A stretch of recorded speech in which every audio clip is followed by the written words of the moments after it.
Hola. Bueno, por fin.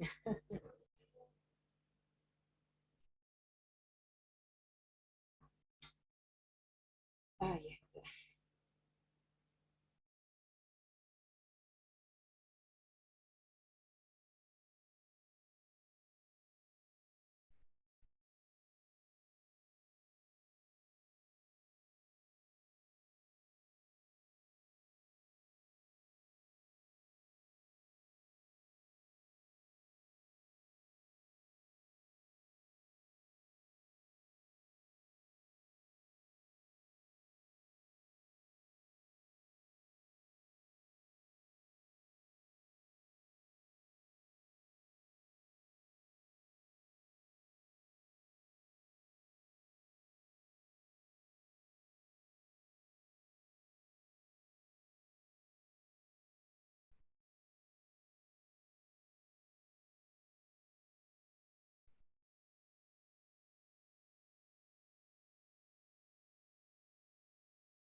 Ya estoy, ¿eh?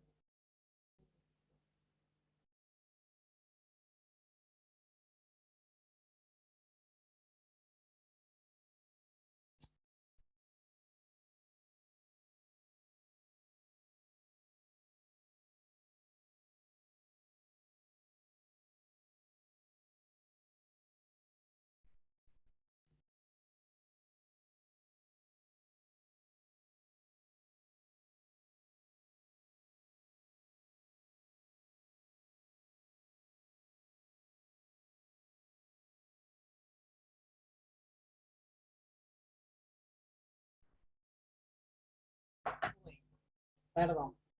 Bueno, ¿cómo andan? Bueno, habiliten micrófonos, cámaras, porque ahora no tengo PowerPoint, nada que mostrar y que hablar yo sola, así que,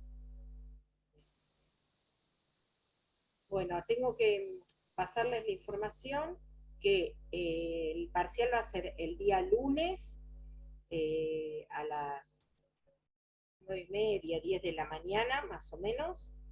Eh, Va a ser oral el examen, va a tener que elegir, yo esto me enteré de recién, ¿eh? Yo pensé que iba a ser como tomábamos siempre escrito, así que este, pensé que iba a ser diferente. Eh, Así que bueno, me avisó Alejandro Vega que vamos a tomar oral. Así que bueno, mejor. Para ustedes, más fácil. Pueden preparar, si quieren, un tema, ¿sí? Elegir un contrato y desarrollarlo, y después nosotros les preguntamos del resto de los contratos. ¿Sí? Es como para romper el hielo, que siempre a veces vienen al oral tan nerviosos, por lo menos les da la seguridad que ni bien empiezan a hablar, es de un tema que ya saben, que lo han visto. Obviamente, el contrato que elijan para hablar sabérselo muy bien, ¿sí? Nos ha pasado que el mismo tema que eligen ustedes empiezan inseguros, empiezan con dudas, entonces ahí directamente ni pasamos a otro tema, ¿sí?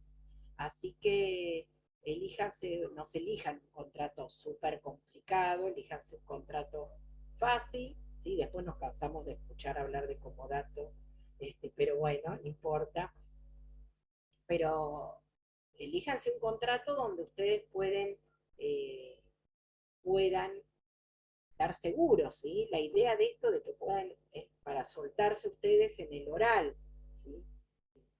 Es mucho mejor, yo sé que le tienen miedo al oral, pero es mucho mejor el oral para ustedes, ¿no?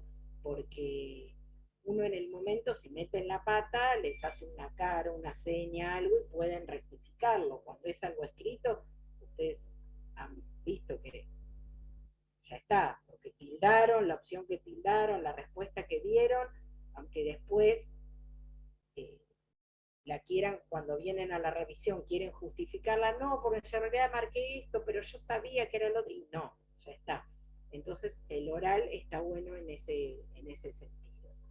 Eh, ya les digo, el contrato que se elijan, acuérdense, aprovechen ahora este tip que yo les di la otra vez, de saberse bien la estructura, concepto, caracteres, elementos, comparación con otros contratos, forma y los efectos, ¿sí? Las obligaciones de las partes y cómo se extingue ese contrato. Esa base, eso lo tienen que saber de todos los contratos a la perfección, ¿sí? Eso es lo mínimo que se espera que sepan de cada una de las figuras contractuales. Y luego el contrato que elijan lo profundizan más para poder hablar solos, que no tengamos nosotros que estar sacándoles tipo tira buzón con preguntas, ¿sí? Eh, bueno, y después nada, si saben bien el contrato ese, seguramente capaz que de ese mismo contrato se los hacemos relacionar con algún otro o algo que dijeron, no sé, estaban hablando, no sé, de compraventa y mencionan la forma de la compraventa de inmuebles y ahí le decimos, ¿y qué pasa en la donación? Entonces ya los estamos corriendo otro contrato para saber si lo saben o no, ¿sí? Entonces, saber tiene que ser todos los contratos. La elección del tema es solamente para empezar a hablar, romper el hielo, que ustedes se aflojen un poquito. No quiere decir que solo le vamos a preguntar del contrato que elija. ¿Sí? ¿Está claro eso? No es que eligen un contrato y solo se les pregunta de eso, se les pregunta de todo. La elección del único contrato es para poder empezar a hablar. A veces pasa eso, que dan muy bien ese contrato, le hacemos una mínima preguntita que relaciona con otra figura y la responde bien y ya está, terminamos. Así que aprovechen y sépanse bien el contrato que eligen. Bien, ¿alguna pregunta? Profe, Sí, yo quería consultarte respecto de, viste que hubo unas clases que al final cambiamos y vimos con vos, me parece, un tema y después como que cambiamos un poco el cronograma. sí, sí, Nos quedó pendiente de un miércoles que dio Alejandro un lunes y vos un miércoles, algo así sí. fue. Nos quedó pendiente los contratos atípicos, viste lo de tarjetas de crédito, de débito, profesiones liberales, nos quedó sin ver. Pero no lo dio él porque me dijo que yo eso le avisé que había quedado Sí, sin verse y me dijo que lo iba a dar él. pasa que después tuvimos la clase con Fabricio, me parece que dio, y él lo complementó, entonces como que quedó ahí sin ver, Ah, más los feriados y el 3 de junio, tuvimos como varias clases que recuperar.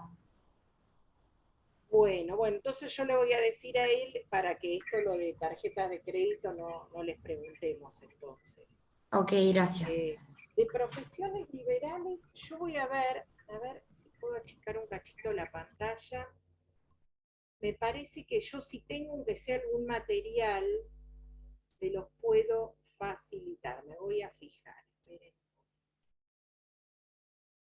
yo algo tenía, menos para que lo lean.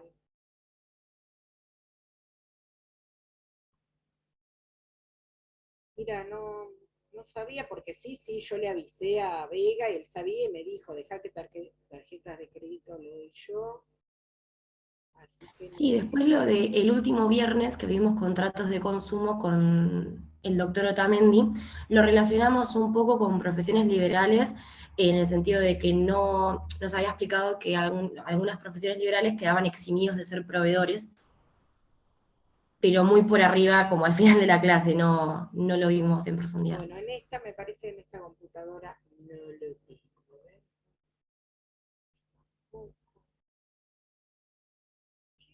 Raro. No lo puedo llegar a tener en otra computadora. Bueno, si yo tengo, después encuentro algo de profesiones liberales que yo sé que tenía, si no, sé que lo tengo escrito, formato papel, se los escaneo, le saco una fotito y se los mando por el grupo de WhatsApp. No era difícil, para nada. Lo de tarjetas de crédito y débito yo no tengo nada, ningún material que les pueda facilitar. Así que bueno, entiendo que no ha podido dar, no se los vamos a preguntar. ¿Sí? Bien. ¿Alguna otra cosa? Profe, Sí, yo tenía una duda con renta vitalicia, sí. porque el artículo 1063, que habla de la pluralidad de beneficiarios, en la última parte dice que el derecho derecho de renta vitalicia es transmisible por actos entre vivos y por mortis causa. Y después el 1006, que habla de extinción de la renta, la última parte dice, no, perdón, ¿Para qué dice que no artículo se me puede dijiste? transmitir. ¿Para El qué artículo? 1063, Ah, el 1063 la última parte y el 1606, que dice que no es transmisible. O sea, uno empieza diciendo que es transmisible por actos entre vivos y por mortis causa, y el otro directamente dice que la renta vitalicia se extingue con la muerte de la persona que fue estipulada en el contrato originalmente.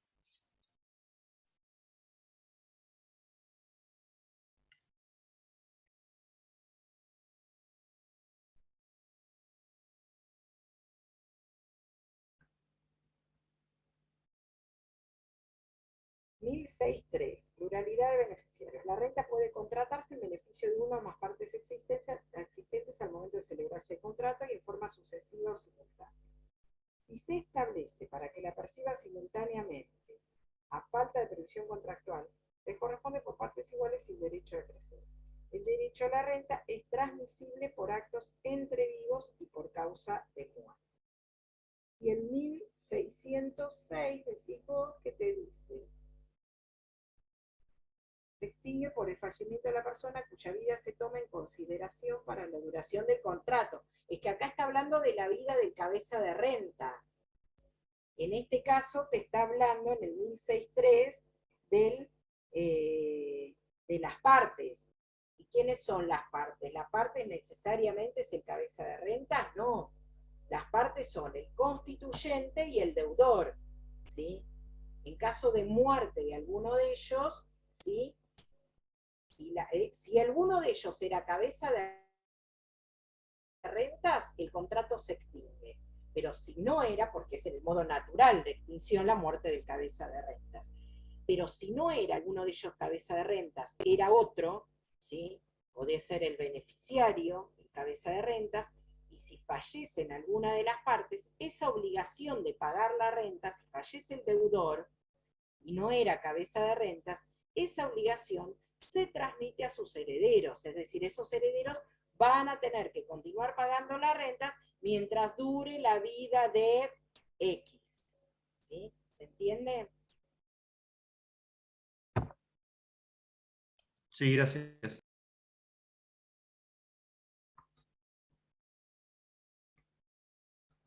Acuérdense eso, en el de renta vitalicia, que una cosa son los sujetos intervinientes y otra cosa son las partes. ¿Sí? Parte siempre es el constituyente, el que entrega el capital, y el deudor, que es el obligado a pagar la renta.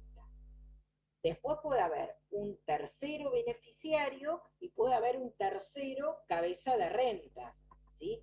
O no.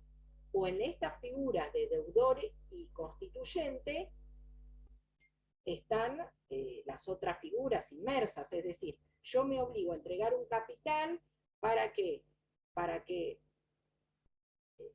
Catalina le me pague una renta, yo le entrego un capital a cambio de que Catalina durante toda mi vida me pague una renta periódica. ¿Sí? Entonces yo le entrego un capital y yo soy constituyente, ella es deudor. Ella se obliga a pagar una renta durante toda mi vida, ¿sí? O sea, yo soy cabeza de rentas y soy beneficiario. ¿Sí? Yo soy constituyente, beneficiario y cabeza de renta. ¿Se entiende? Y si no, pueden ser otros sujetos. ¿Sí? Lo importante, si uno entiende esa mecánica, ya está. Pero hay que entender esas figuras, que pueden ser hasta cuatro sujetos, pero partes son el constituyente y el deudor.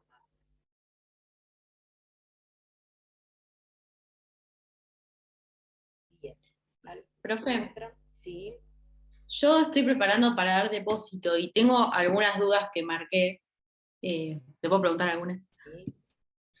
No me queda claro en la diferencia entre, por ejemplo, depósito y mutuo, cuando es el depósito irregular, Sí. el tema del dominio, porque como que ahí no hay una clara diferencia, ¿no?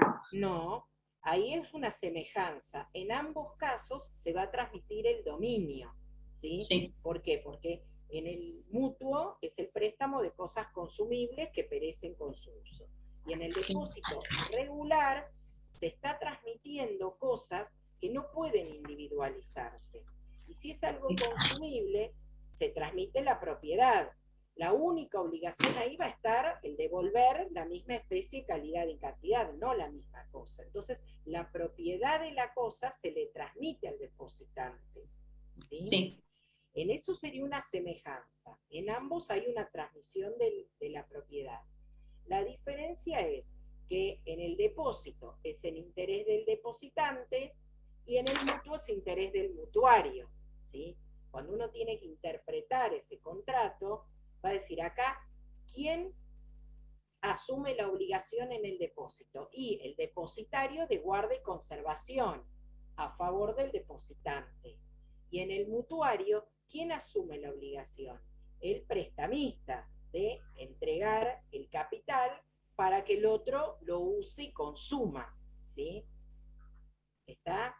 sí, Entonces, lo mismo en cuanto al pago. El pago en un mutuo oneroso, los intereses del mutuo los paga el mutuario. En cambio, en el depósito, el pago del depósito lo hace el depositante. sí, ¿Sí? Pero en cuanto a transmisión de la propiedad, sí, en ambos casos es, es una semejanza, se transmite la propiedad. sí. Y después otra duda era, ¿cuáles serían los gastos ordinarios y los extraordinarios? Eso no, como no encontré algo que me Mirá, deje claro. porque eso en realidad es más bien lo que pueden llegar a pactar las partes, ¿no? Igualmente, un gasto ordinario sería un gasto de conservación de la cosa, ¿sí? Y un gasto extraordinario, por ejemplo, como una mejora que vos le haces a la cosa. A ver, déjame pensar un ejemplo que podría ser una cosa que se entrega en calidad de depósito, un gasto, dejamos un cuatriciclo en lugar y un gasto ordinario sería el, no sé, cambiarle el aceite, qué sé yo, estoy diciendo, no sé si se les cambia, sí, supongo que se les cambie el aceite con los vehículos, con los autos, no tengo cuatriciclo, estoy inventando, ¿no? Pero supongamos, un cambio de aceite, inflar los neumáticos, esos serían gastos ordinarios. Un gasto extraordinario sería si ese cuatriciclo lo quiero, está pintado de rojo y lo quiero pintar amarillo, qué sé yo, porque se me ocurre. Diferente, ojo que ahí, por eso depende cada contrato lo que hayan pactado, porque tal vez dentro del contrato de depósito también hay alguna obligación se transforma, sería otro contrato de locación de servicios, como sería el mantenimiento de ese vehículo, ¿sí? Entonces, si yo además de contratar el depósito, contraté el servicio de mantenimiento del vehículo, ¿sí? El arreglo, el taller, porque quedó después de la temporada medio destrozado, entonces ahí estoy con otro contrato también, ¿eh? No estaría solamente con el depósito. Por eso hay que ver bien lo que hayan pactado las partes.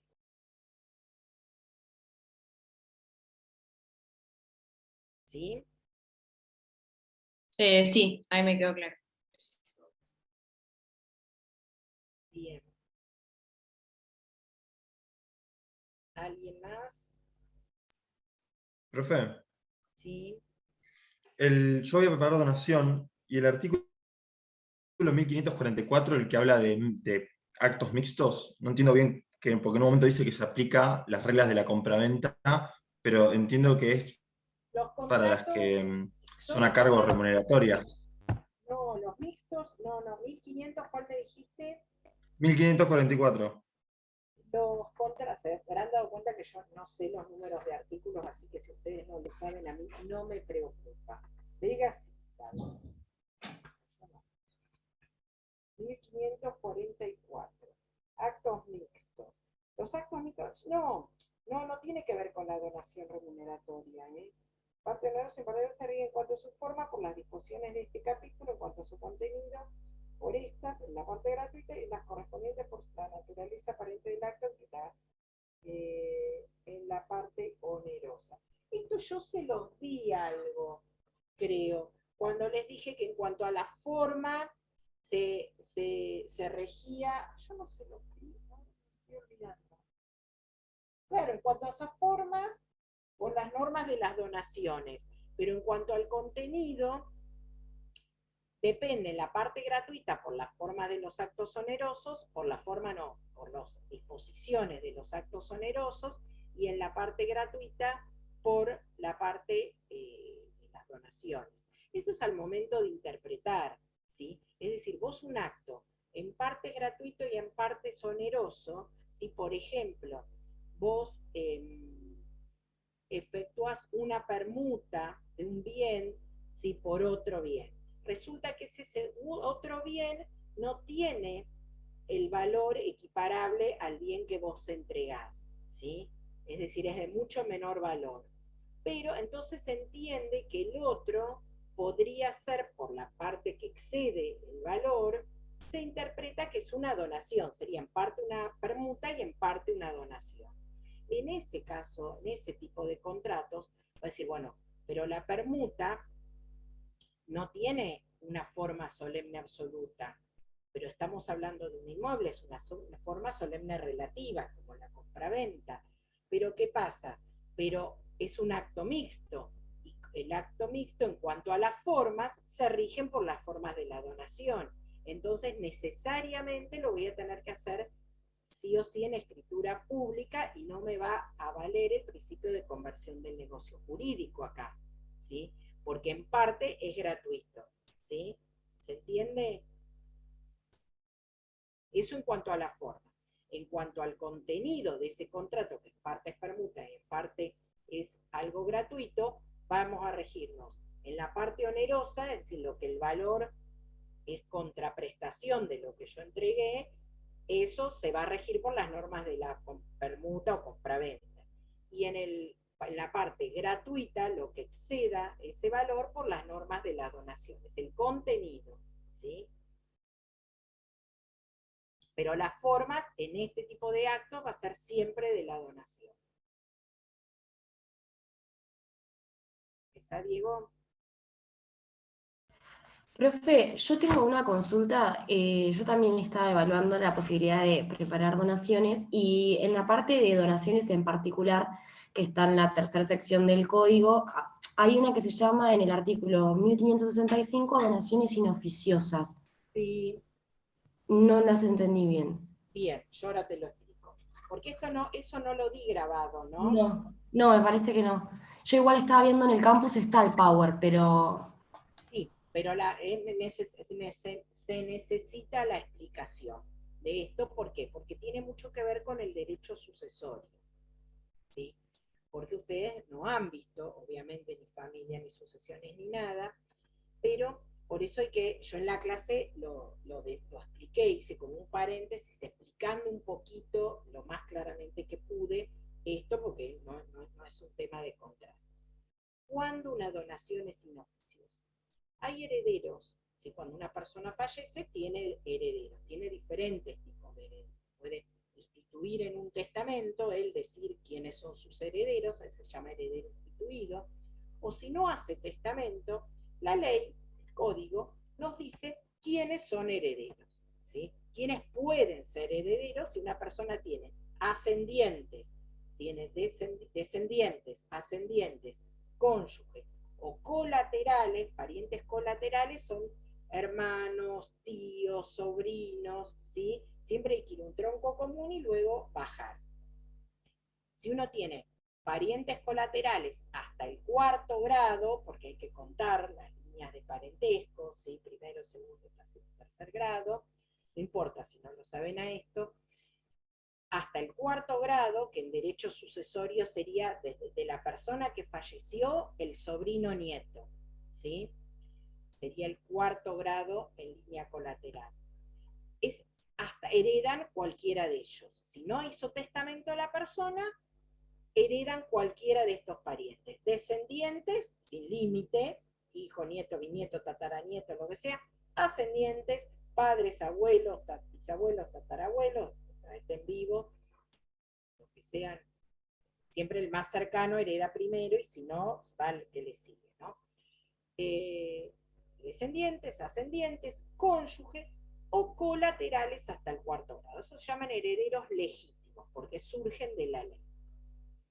Pero de esos herederos legítimos, que nos dice la ley, hay algunos que se llaman ahora herederos legitimarios. Antes se llamaban forzosos con el código anterior. Ahora se llaman legitimarios. ¿Por qué legitimarios? Porque tienen derecho a una porción del patrimonio del causante de la cual no se los puede despojar. Es decir, sí o sí van a heredar ellos, esa porción. Con el resto, la persona que falleció puede haber hecho lo que quiera, dársela testado, donado, dársela a cualquiera, ¿sí? Pero de todo su patrimonio hay un porcentaje que si tiene herederos forzosos no puede disponer, ¿sí? Esos herederos forzosos son descendientes, ascendientes y cónyuges. ¿Sí? No hay colaterales acá. Si esta persona tenía hermanos y él se lo quiso dejar donar todos sus bienes al franelita de la esquina, se lo deja. El hermano, que sea su hermano de sangre de toda la vida, que lo quería con toda el alma, no importa, se lo puede dejar. Pero si tenía ascendientes, descendientes o cónyuge, aunque estén repeleados, estén separados, no divorciados, porque si no el cónyuge está excluido, pero hace 20 años que están separados, nunca hicieron divorcio, no se pueden ni ver, se odian, y esa persona le donó a su conviviente, el conviviente, por más que grite y patalee, no esa donación se considera inoficiosa, ¿sí? ¿Por qué? Porque afectó la porción legítima de herederos forzosos como era este cónyuge, ¿sí? El cónyuge va a ir y va a decir, no, momentito, esa donación no vale, esa donación es inoficiosa, ¿sí? ¿Por qué? Porque yo soy cónyuge, ¿sí? O yo soy hijo, o yo soy padre y no hay hijos, entonces puedo heredar. Esa donación se considera inoficiosa. Cuando aquella donación que afecta la porción legítima de heredero forzoso. ¿Y cómo se delimita esa porción legítima, digamos? Ahí es una porción que está establecida por la ley. Si hay descendientes, son 2/3 del patrimonio.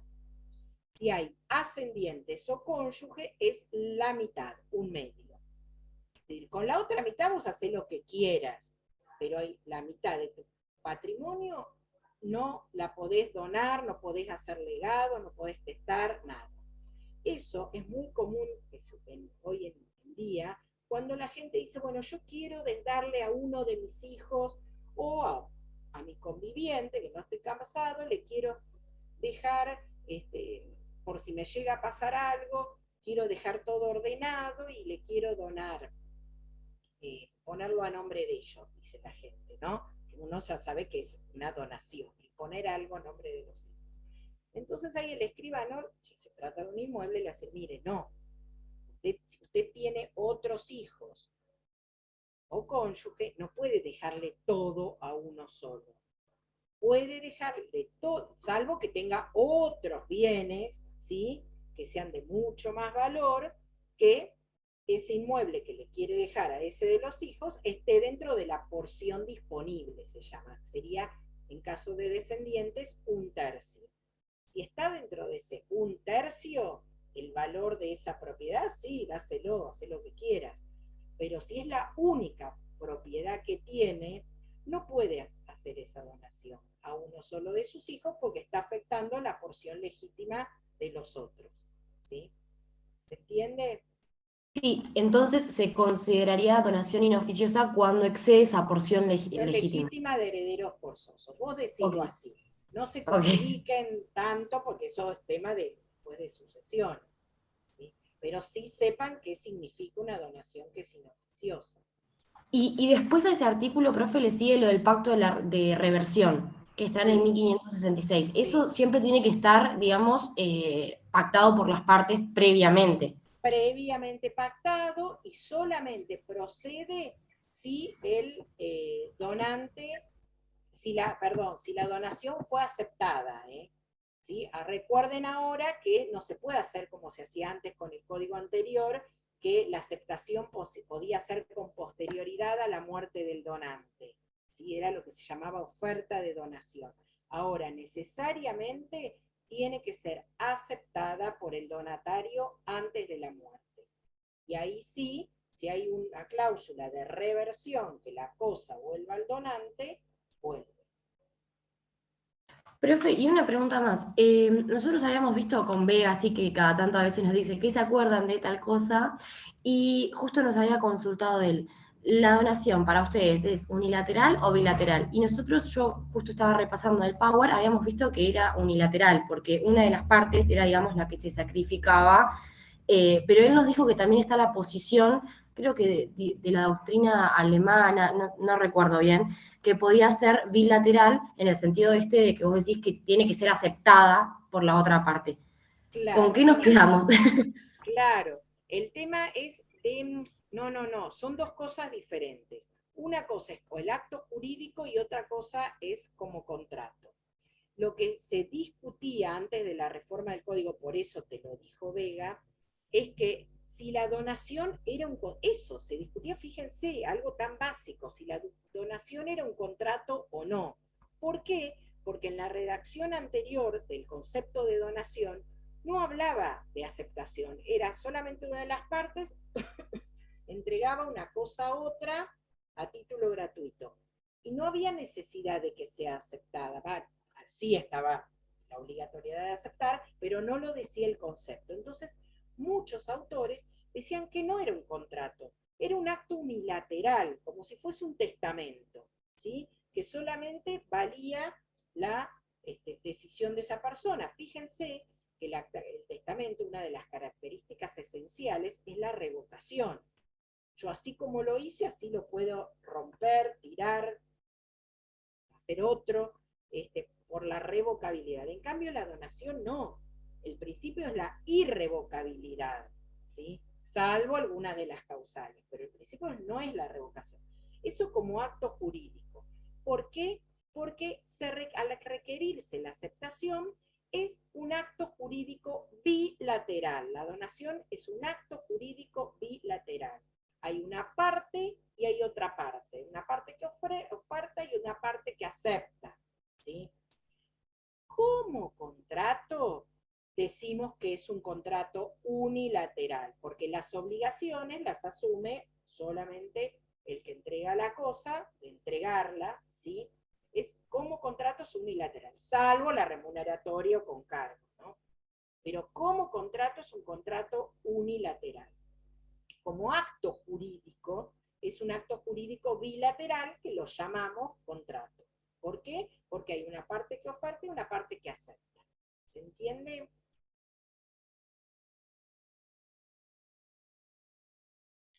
Profe, Sí. tengo otra dato también de donación. Que el artículo 1546, Menos el que mal que no me habla... están preguntando de mandato, porque si no tengo que empezar a leer. Bueno, el 1545 habla de la aceptación y dice que debe producirse en vida del donante y del donatario, y el 1547 habla de lo que es oferta conjunta. Y básicamente dice que si supongamos el caso de que se le hace a 5 personas la donación, pero aceptan 3 nada más, y dice que habla, bueno, algunos, Déjame que lo leo para.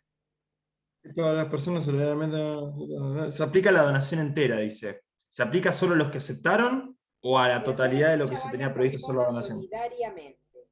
La aceptación de uno o alguno de los notatarios se aplica a la donación entera. Es decir, si lo hizo en forma solidaria varias personas, con que uno acepte ya alcanza. Se entiende que está toda aceptada la donación.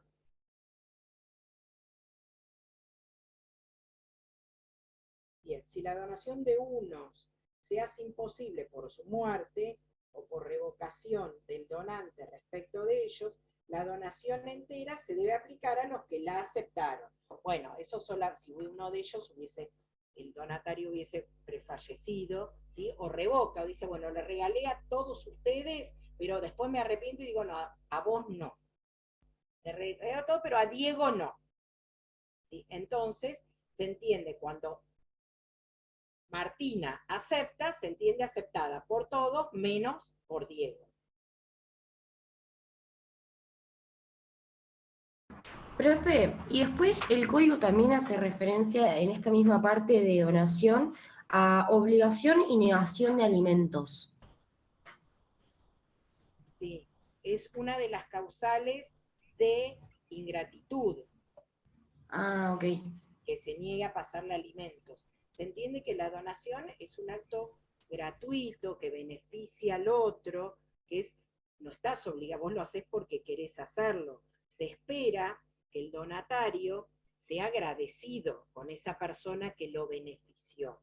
Por lo tanto, como un deber secundario de conducta es abstenerse de hacer cualquier acto que pueda injuriar a ese donatario, y en el caso, a ese donante, y en el caso de que el donante se encontrara en una situación apremiante económica que necesitara que le pasen alimentos, está obligado a pasarle alimentos, ¿sí? Salvo que existiese un pariente obligado, ¿sí? Dicen familia, vean, parentesco, van a ver que hay parientes que están siempre obligados a pasar alimentos.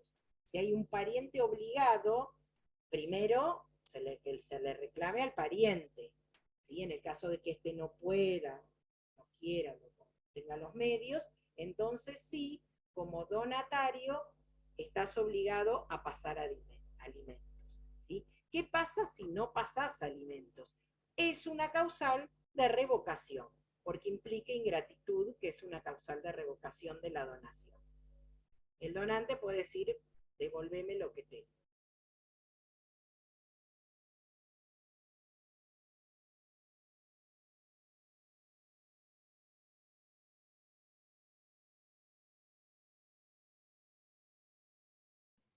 Profe, yo tengo una consulta con respecto a sesión de derecho. A ver si es fácil. Sí, seguro, me parece que porque no estuve en la clase, así que como que estoy Yo media... tampoco. Vamos, pero no importa, pero los ayudo a interpretar el código. Claro. Yo busqué en el comentado, en el código comentado, que dice... ¿Qué artículo, Maiti? El 1618. Sí, forma. Sí. Bueno, en una parte del comentado dice, en el caso de la cesión de derechos litigiosos, que no, perdón, no, el contrato de cesión o transferencia de derecho puede hacerse constar por cualquier soporte. ¿Qué sería un soporte?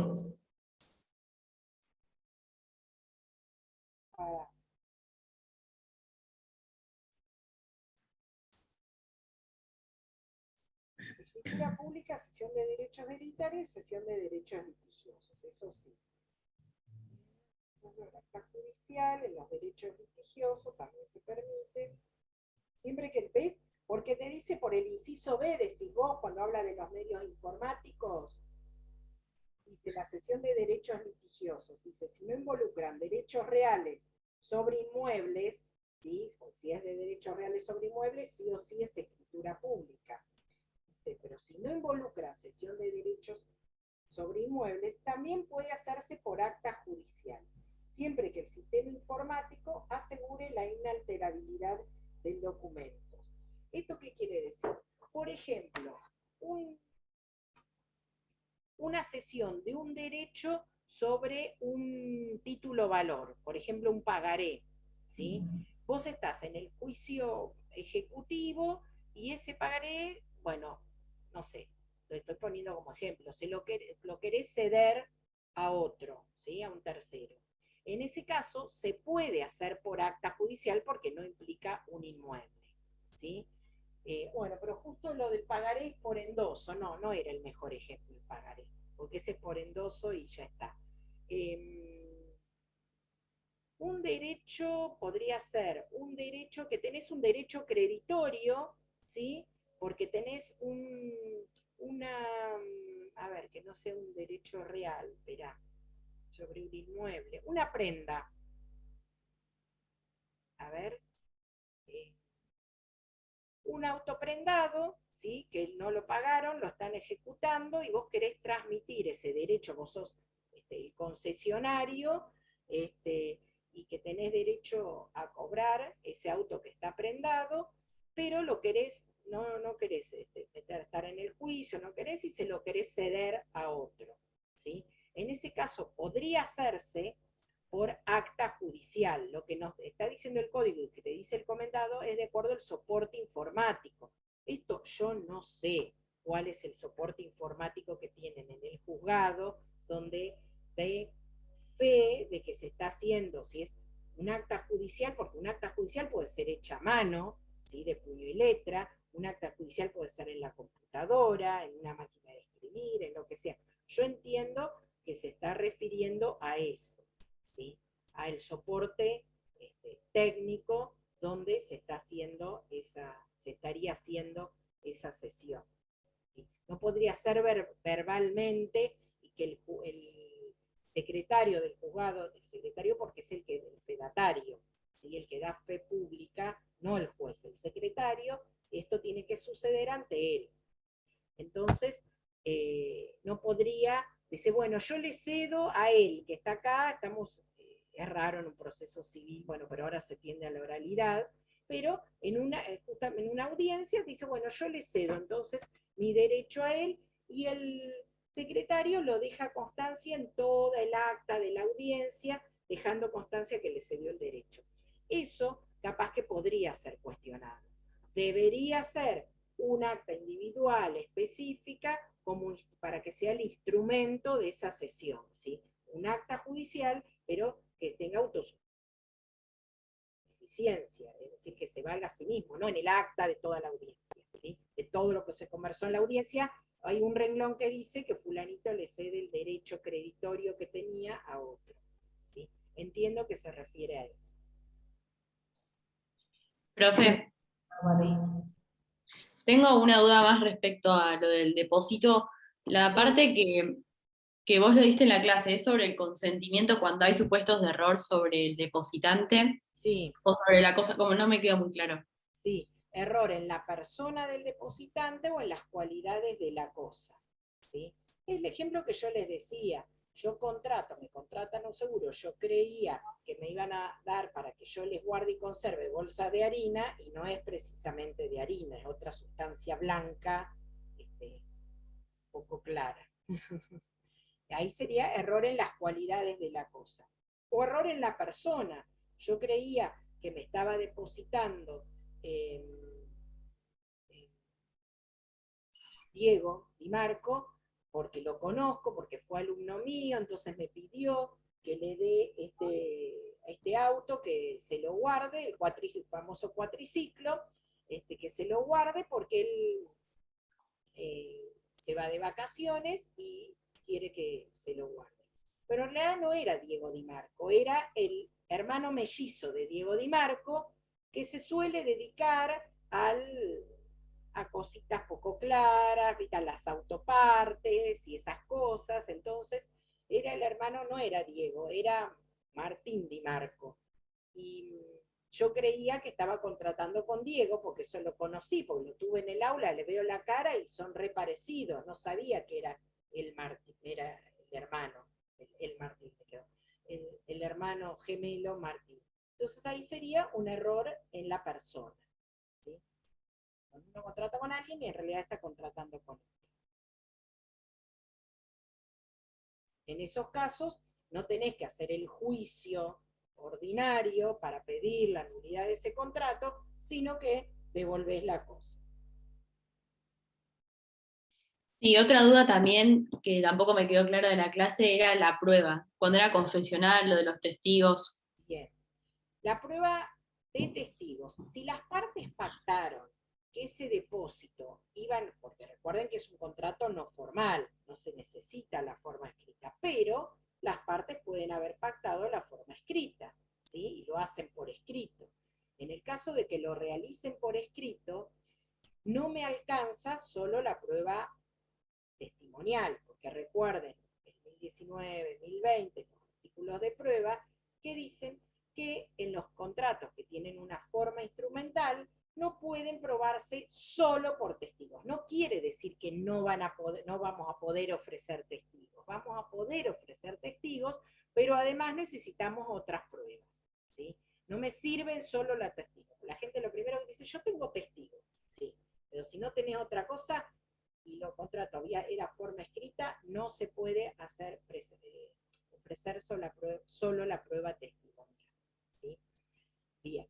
Y en el caso de la prueba confesional, lo que yo les decía es que hay que tener mucho cuidado cuando uno la ofrece. Ustedes no han visto procesal, pero todo lo que es materia de prueba tiene dos partes: la etapa de ofrecimiento de prueba y la etapa de producción de prueba. ¿Por qué? Porque depende del tipo de proceso. Hay procesos ordinarios, sumarios, sumarísimos, especiales.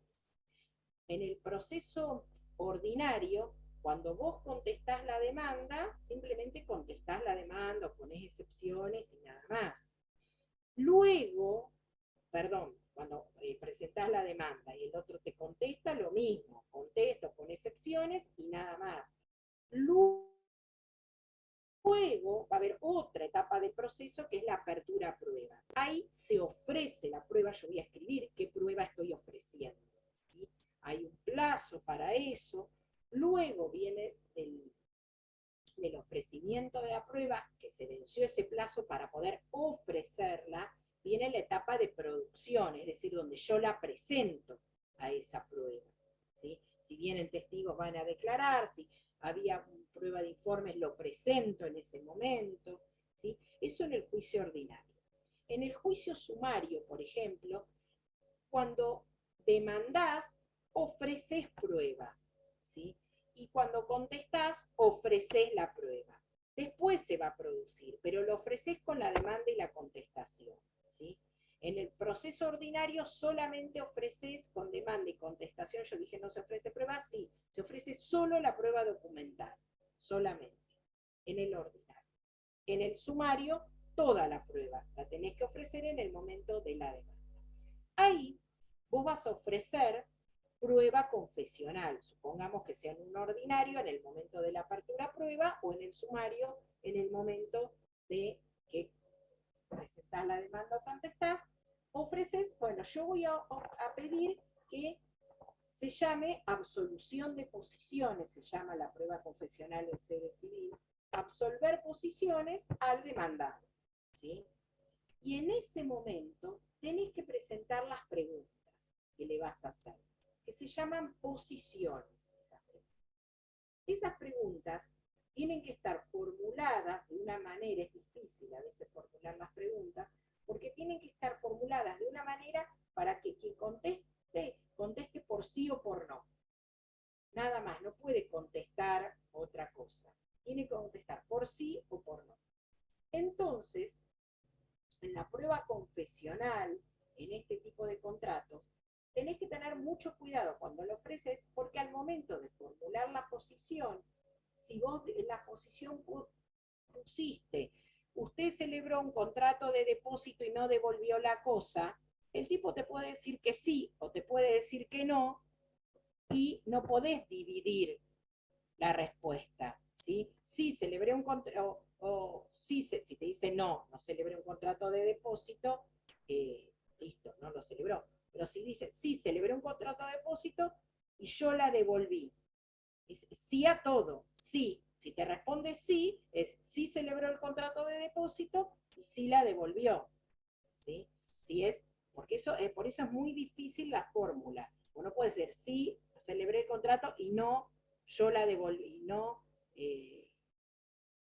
la devolví. Es decir, ¿se entiende? Es difícil, por eso el de la prueba confesional, obviamente que se puede ofrecer, pero hay que tener cuidado cuando uno hace las preguntas.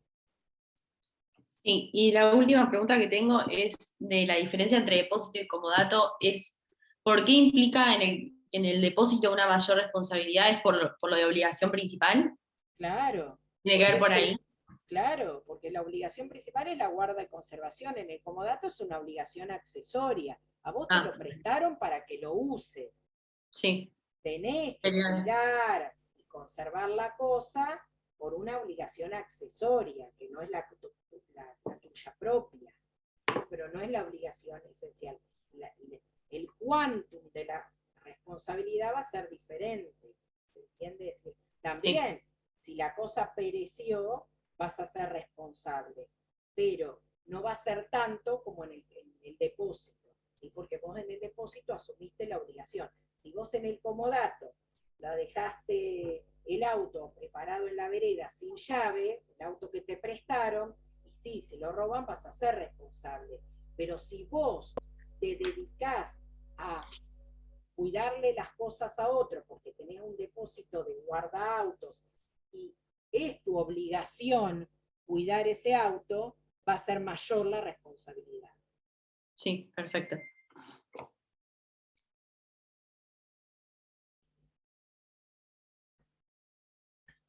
Profe, Bueno, saben, chicos, van a ver bien.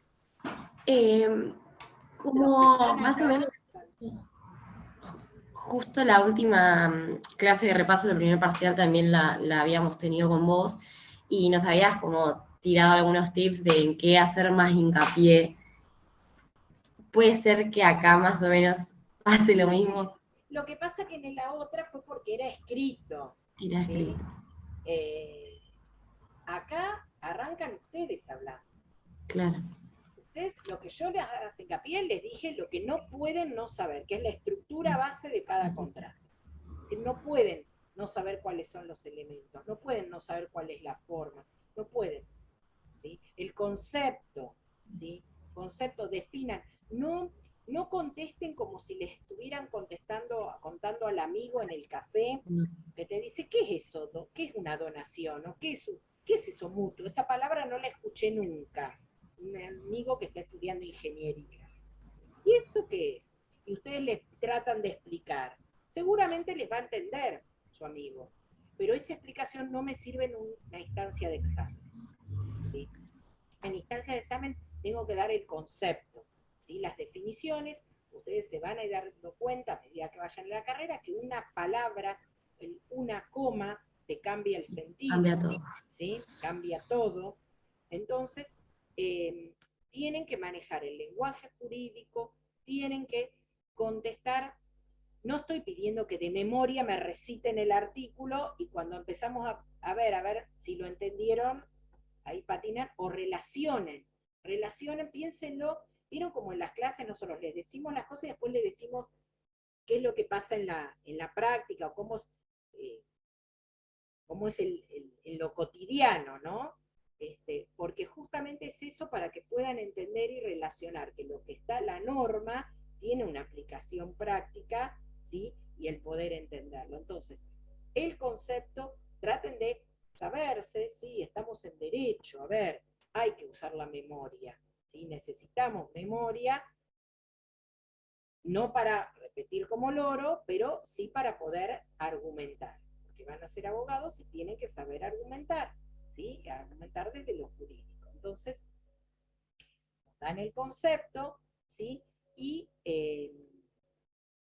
explicando justamente eso, ¿no? Es decir, tratando de poder, a veces uno nota que han estudiado, pero no lo pueden decir. Cuando lo tienen que decir, como que no pueden hilvanar las ideas para poder producir. ¿Eso cómo se soluciona? Estudio en voz alta. Estudio en voz alta y lo repito, ¿sí? Porque hay gente que estudia muchísimo leyendo y va memorizando, pero no lo repite. Tal vez para un escrito multiple choice me resirve, porque fui entendiendo todo, pero para un oral, estudien en voz alta. El que estudia con otro compañero, lea un rato uno, un rato otro. El que estudia solo, lo mismo, en voz alta, ¿sí? Antes te decían que te mires a un espejo. A mí, horrible. Yo no puedo, porque me miro en el espejo y me empiezo a ver la arruguita, como me estoy mirando acá en la cámara, la arruguita, cómo tengo el pelo, me distrae. Yo el espejo no, pero sí en voz alta. O me doy vergüenza a mí misma verme en el espejo. Así que, pero en voz alta sí. Es la forma para agilizar el oral, ¿no? Porque se están escuchando, entonces dense cuenta ustedes, si lo que estoy diciendo el profesor, estoy segura en lo que está diciendo, o yo siempre digo, muchas veces antes de que se sienten ya sabemos si aprueban o no. Porque si van, que esto yo se los dije la otra vez, creo, si van todos así, como con miedo, ay, no preparé, prefiero que me pregunte. Y preguntamos, y lo que dicen ustedes a su vez, no sé, es cuando una parte le entrega una cosa a otra, es decir, ustedes mismos en la respuesta están haciendo la pregunta. Entonces, ahí ya uno sabe que la persona está insegura y necesita una vuelta de tuerca más y repasar más, y en un recuperatorio capaz que da un excelente examen. Así que bueno, no sé, Catalina, ¿qué otra cosa querés? Pero después, lo que ya saben, lo que hemos visto en clase, lo que más hemos reforzado.